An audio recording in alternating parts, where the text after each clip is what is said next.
Sadar ya bahwa di Indonesia vasektomi itu adalah sebuah pilihan yang halal. Ya, artinya begini, kalau MUI menganggap itu haram, itu adalah pendapat dari sebagian ulama MUI yang harus dihormati. Saya menghargai bahwa kalau mereka menganggap itu haram, ya sudah nggak apa-apa. Karena yang punya hak fatwa itu ya MUI, Ya, Pak tapi Armando. kalau itu memang haram, nggak akan dilakukan di Indonesia. Ya, kan sekarang udah jadi pilihan. Artinya memang negara sendiri mengakui bahwa umat Islam itu boleh vasektomi. Jadi memang seperti kita ketahui, pendapat di dalam Islam itu sangat beragam. Ada pendapat para ulama yang sekarang ada di MUI itu menganggap bahwa itu adalah haram, ya boleh-boleh saja. Tapi kita harus sadar bahwa di dunia ini ada banyak, bahkan di Indonesia sendiri, ada banyak juga ulama yang menganggap bahwa itu adalah sesuatu yang halal. Saya bahkan menduga di dalam MUI sendiri ada ulama-ulama yang menganggap itu halal. Oh, adakah seperti itu Pak Kiai? Nah, saya sampaikan ke Bang Ade Armando biar tahu. Di Indonesia itu kalau dia di jurnal-jurnal juga tidak ada yang menganggap vasektomi yang itu pemandulan permanen itu nggak ada yang menghalalkan, Bang. Tidak ada. Yang ada hanya satu, ada namanya Syekh Syamsuddin itu dari Iran, Bang. Seluruh dunia itu yang namanya vasektomi nggak ada. Maka di sini MUI mengatakan dalam fatwa terakhir tahun 2012 hukumnya haram kecuali untuk tujuan tidak menyalahi syariah, tidak menimbulkan kemandulan permanen, ada jaminan dapat dilakukan rekanalisasi yang dapat mengembalikan fungsi reproduksi seperti semula, tidak menimbulkan bahaya, dan tidak dimasukkan ke dalam program. Jadi memang ada pengecualian, tapi hukum namanya pengecualian tidak boleh dibuka secara lebar, apalagi menjadi syarat menjadi bansos. Jadi kalau Bang Andi mengatakan ada ulama lain, saya tanya ulama lainnya tuh siapa Bang yang perbolehkan Bang di Indonesia? Oke, jawab dulu. Saya cuma mau mengatakan bahwa di Indonesia vasektomi adalah sesuatu yang sah, yang diakui oleh negara dan tidak ada sama sekali penolakan dari ulama manapun sebetulnya untuk meminta agar itu dicabut ya. Jadi saya sih merasa bahwa ini sekedar perbedaan pandangan biasa-biasa saja ya, bahwa kita nggak usah memaksakan bahwa itu haram atau halal. Buat saya itu halal, buat Pak Holil Nafis yang ulama itu dianggap sebagai haram. Oke, nggak apa-apa, nggak ada masalah ya. Nah, tapi sekarang menurut saya kita harus melihat dari memang kenapa Pak Dedi ini mengambil keputusan seperti itu ya. Ya saya setuju dengan bahwa angka sebetulnya kelahiran kita not really bad ya, 2, sekian lah sekarang ini pun. Dan itu efek dari zaman Orde Baru. Kita harus tahu bahwa tapi di Orde Baru itu jangan pikir si gaya pemerintah itu sama gaya pemerintah sekarang. Gaya pemerintah dulu itu ya rada-rada nakutin sih. Jadi kalau Anda berani enggak KB, hidup Anda akan susah waktu itu ya. Nah sekarang kan memang itu tidak dilakukan ya, tidak ada pemaksaan semacam itu. Dan kebijakan kependudukan kita itu sudah meninggalkan apa yang dilakukan di masa Orde Baru.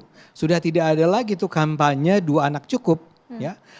Jadi sekarang sebetulnya dalam pandangan saya misalnya kita sekarang punya Kementerian Kependudukan loh. Ya, mungkin barangkali kalau tadi Samara mengatakan edukasi yang penting, ya kita harus ngomong sama Kementerian Kependudukan.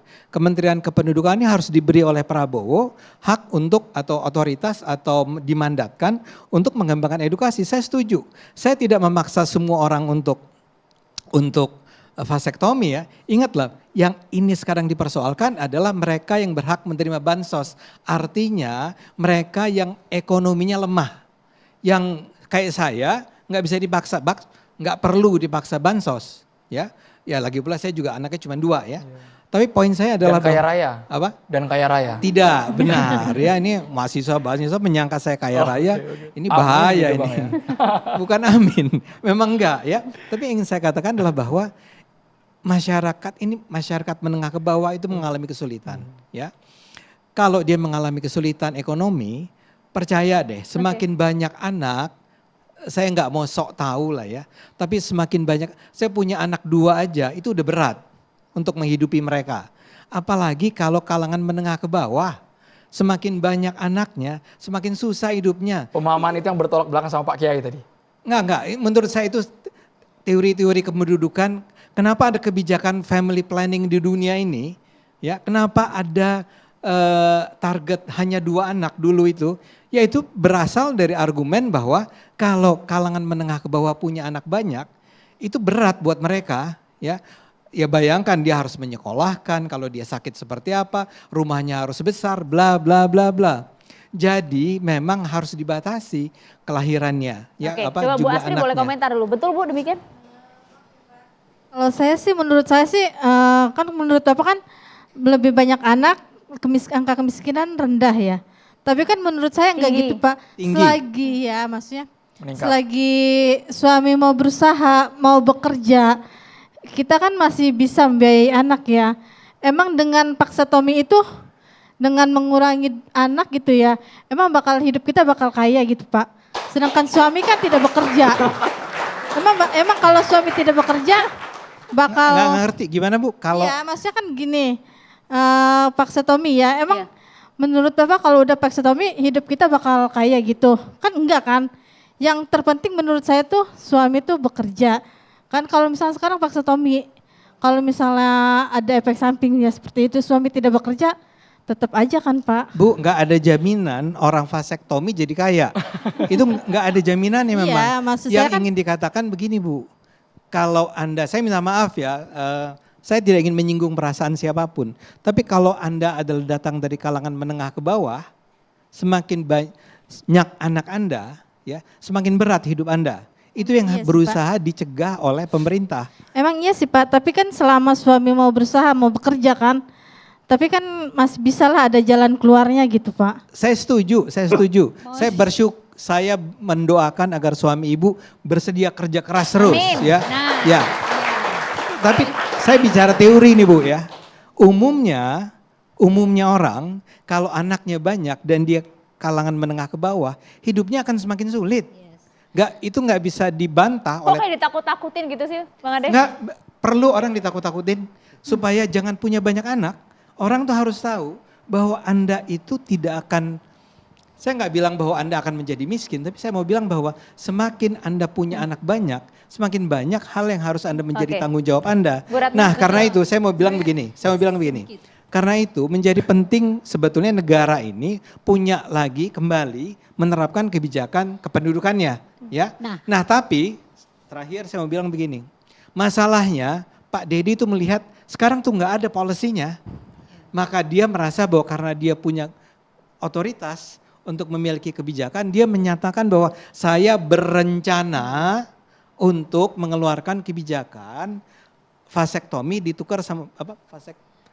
Kalau Anda tidak vasektomi, Anda nggak dapat bansos. Vasektomi hanya orang yang mendapat bansos hanyalah orang yang setuju untuk menjalankan vasektomi. Yang saya rasa itu keren banget. Itu persetujuan saya itu Saya begitu. nggak setuju ya. Itu sangat-sangat diskriminatif ya.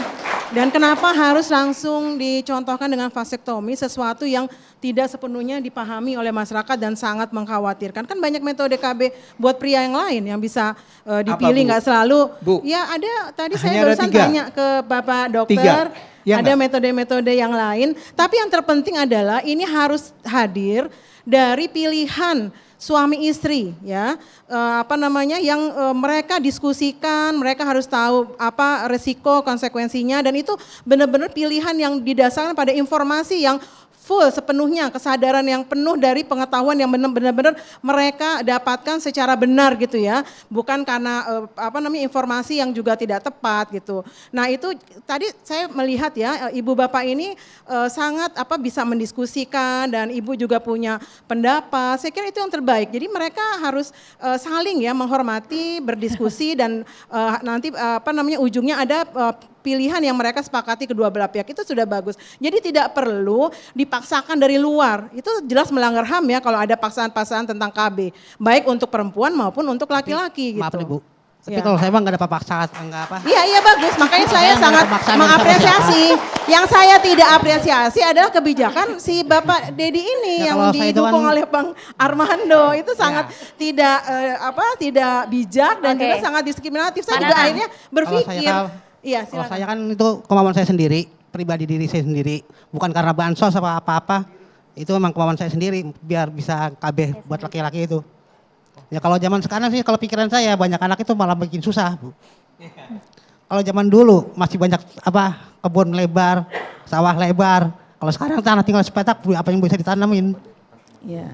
Nah, artinya Akan Bapak bekerja kan ya, punya bekerja. pikiran, tapi Ibu juga ada pikiran, itulah adanya diskusi dan saling menghargai pandangan masing-masing sampai nanti pada satu keputusan gitu. Apa risiko dari pilihan-pilihan tersebut, silakan didiskusikan. kalau Yang jelas saya kan- itu adalah pilihan Bapak Ibu ya untuk melakukan KB. Apakah dengan metode sebaiknya juga tidak hanya selalu metode KB-nya itu kepada istri, tapi juga metode kepada Pria. suami, tapi mungkin bisa dipilih yang paling aman. Kalau memang khawatir soal vasektomi kan mungkin ada metode yang lain. Tapi yang saya mau garis bawahi Pak, itu tidak datang dari luar. Tidak bisa ujuk-ujuk gitu ya, seorang gubernur, seorang presiden sekalipun mewajibkan atau mengharuskan, apalagi disyaratkan dengan bansos, itu sama sekali diskriminatif dan tidak bijak.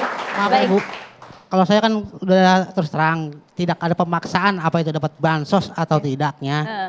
Itu karena kemauan sendiri saya sendiri, karena saya kesian sama istri. Nah dan juga kan saya sudah baca di Google itu plus minusnya di Vasektomi. vasektomi itu udah ketahuan plus minusnya kan dari yang jeleknya sampai yang bagusnya ada. Makanya saya yakin saya mau di itu kan udah tahu lah. Pak Nanang sudah siap lahir dan batin, tepuk tangannya. Kita kembali sesaat lagi pemirsa di Catatan Demokrasi.